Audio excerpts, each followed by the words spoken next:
Om Swastiastu.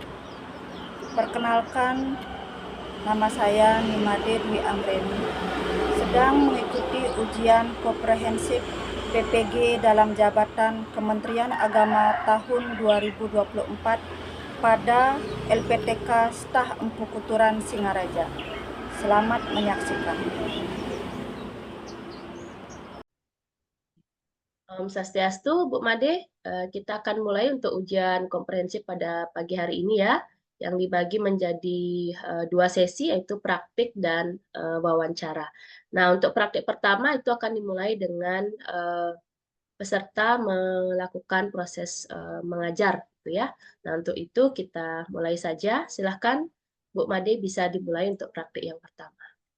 Gitu, semuanya ke atas waktunya. Selamat pagi anak-anak.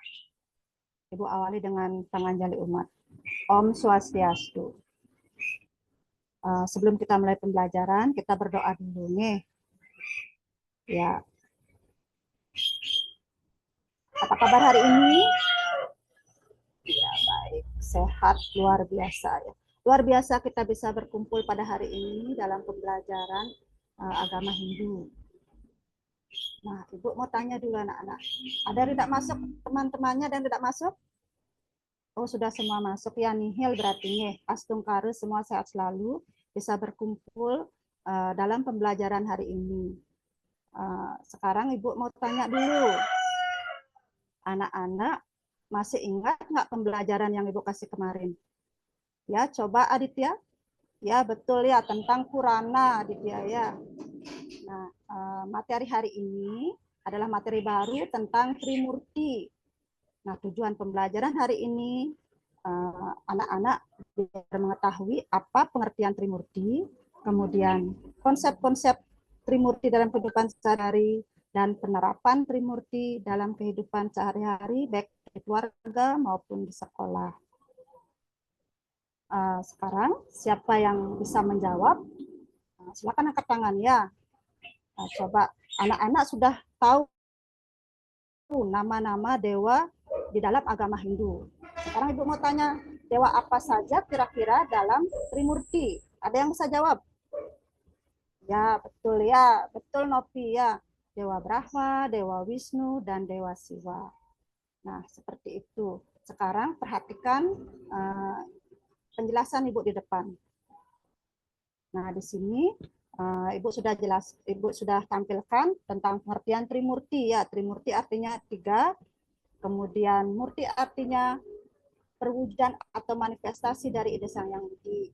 Adapun konsep Trimurti adalah Dewa Brahma sebagai pencipta, Dewa Wisnu sebagai pemelihara, dan Dewa Siwa sebagai pelebur. Nah, bagaimana kita menerapkannya dalam kehidupan sehari-hari?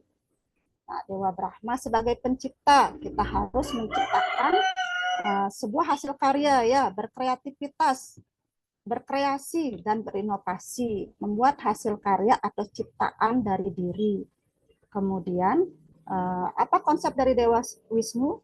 Dewa Wisnu merupakan dewa pemelihara ya, bagaimana kita memelihara lingkungan, kemudian memelihara diri sendiri, bagaimana kita menyayangi teman, kemudian menyayangi keluarga, membantu ya, anak-anak harus membantu, selalu membantu teman ataupun membantu orang yang membutuhkan. Kemudian penerapan Dewa Siwa dalam Trimurti adalah Dewa Siwa merupakan dewa pelebur ya, di mana kita harus melakukan perubahan ya. Perubahan yang bagaimana mungkin ya? Anak-anak pasti bertanya-tanya perubahan yang bagaimana. Nah, perubahannya itu dari anak yang masih malas, contohnya anak yang malas belajar, berubah menjadi anak yang rajin belajar biar mendapatkan nilai yang bagus, seperti itu perubahannya. Ada pertanyaan anak-anak? Ya, sekarang Ibu coba tanyakan ya. Coba sekarang, apa saja bagian dari Trimurti nggih? Ya, catalin. Bagus ya. Dewa Brahma sebagai pencipta, Dewa Wisnu sebagai pemelihara, dan Dewa Siwa sebagai pelebur. Nah, untuk hari ini, anak-anak sudah tegang, kita ice breaking dulu ya. Kita ice breaking, tepuk-tepuk. Ya, tepuk 1, yes. Tepuk 2, oke. Tepuk 3, semangat. Tepuk 4, konsentrasi. Ya, kita konsentrasi untuk belajar lagi. Ya, tepuk tangan yang keras untuk kelompok 1, karena kelompok 1 sudah bagus mempresentasikannya. Nah, untuk kelompok yang lain, minggu depan harus bisa seperti kelompok 1 ya, lebih memaksimalkan untuk mempresentasikan, lebih kompak lagi anak-anak ya. Nah, sekarang ada pertanyaan lagi? Ya, Ibu lanjut lagi ya. Nah, kemudian ada yang bisa merangkum apa saja pembelajaran hari ini. Ada? Ya, coba catalin. Ya, betul ya. Kita belajar tentang pengertian Trimurti, kemudian konsep dari Trimurti, dan pengertian penerapan dari Trimurti dalam kehidupan sehari-hari. Nah, dalam moderasi beragama, kita menerapkannya pada konsep dari Dewa Wisnu, anak-anak ya. Bagaimana konsep Dewa Wisnu? Dewa Wisnu sebagai pemelihara. Kita juga harus bisa memelihara lingkungan, kemudian saling menyayangi sesama manusia, saling membantu sebagai makhluk sosial, anak-anak ya. Bukan membantu yang beragama Hindu saja, kita harus membantu yang non agama Hindu ya. Anak-anak ngerti? Ya, bagus ya, terapkan itu. Ya, sudah. Ya, dari evaluasi penilaian Ibu ya, lewat link itu, yang mendapatkan nilai 80 sebanyak 5 orang, kemudian nilai 78 ada 10 orang. Nah, ini ada juga yang dapat nilai kurang dari 60 ya. Nanti Ibu akan kasih remedi, Ibu akan kasih tugas lagi. Siap anak-anak? Ya, siap ya.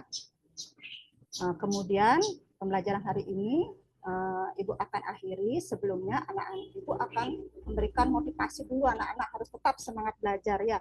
Ingat, belajar lagi bukunya untuk pembelajaran berikutnya. Untuk pembelajaran minggu depan, silakan lihat halaman 30 tentang konsep dan pengertian Trimurti yang bisa kita laksanakan dalam kehidupan sehari-hari.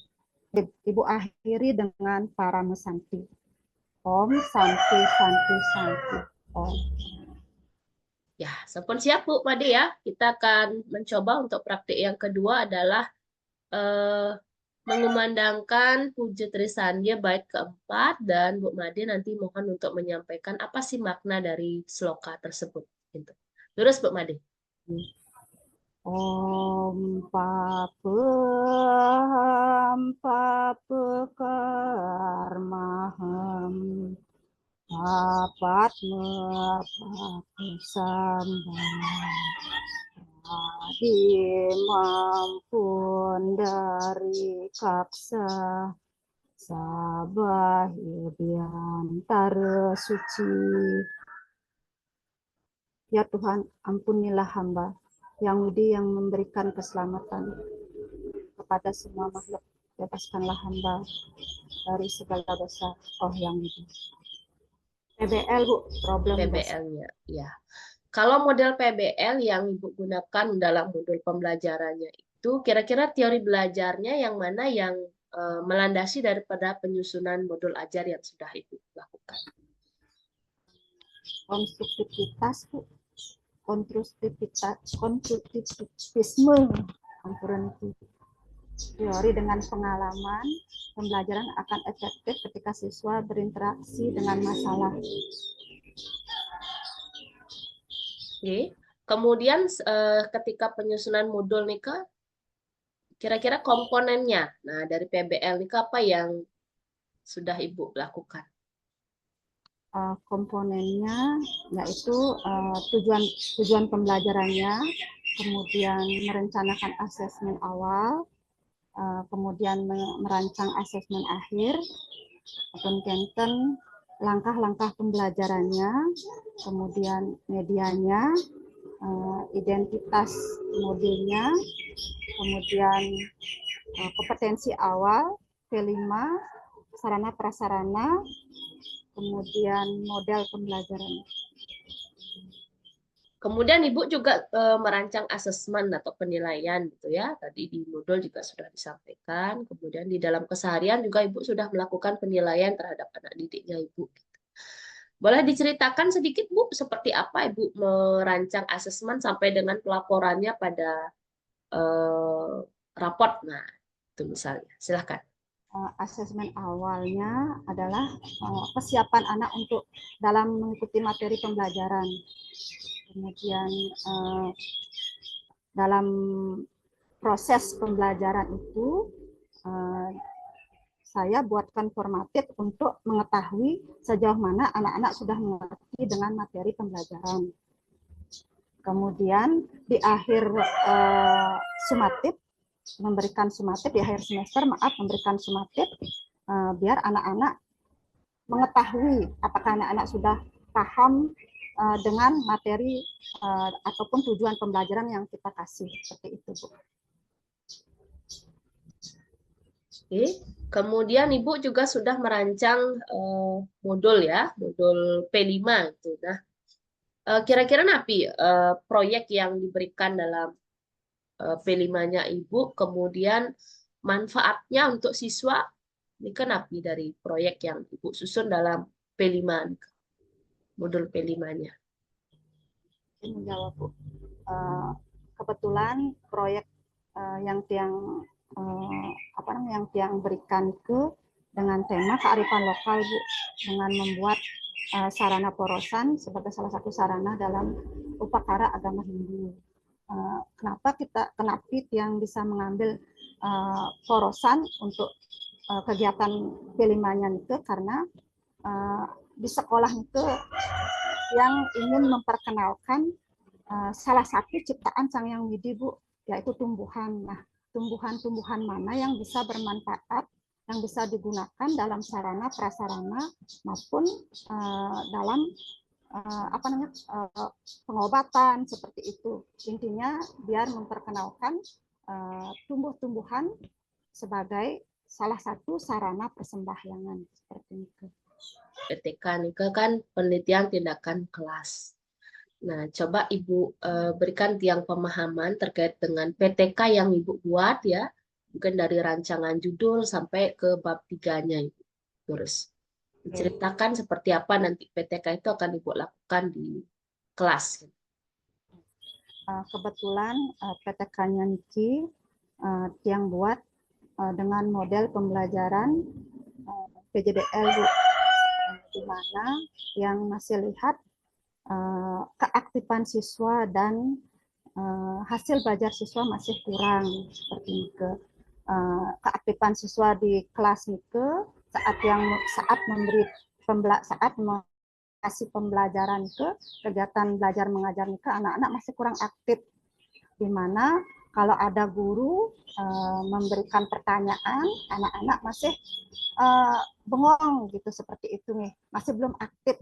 Kemudian anak-anak juga masih belum berani untuk mengasih tahu guru itu kalau ada yang belum dipahami, seperti itu. Kemudian anak-anak juga banyak yang tugasnya molor atau masih banyak yang belum buat tugas, seperti ini.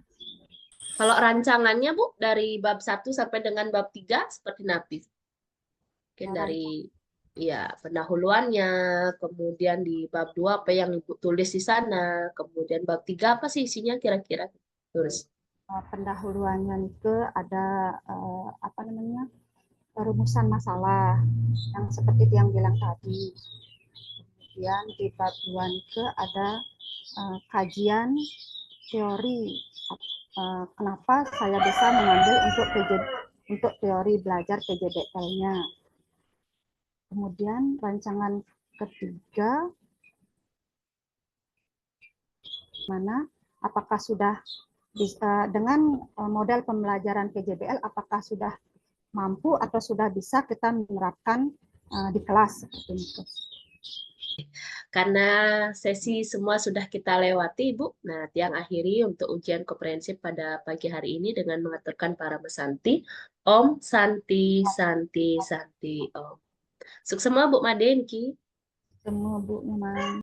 Demikian video yang saya sampaikan. Saya akhiri dengan para mesanti. Om Santi Santi Santi Om.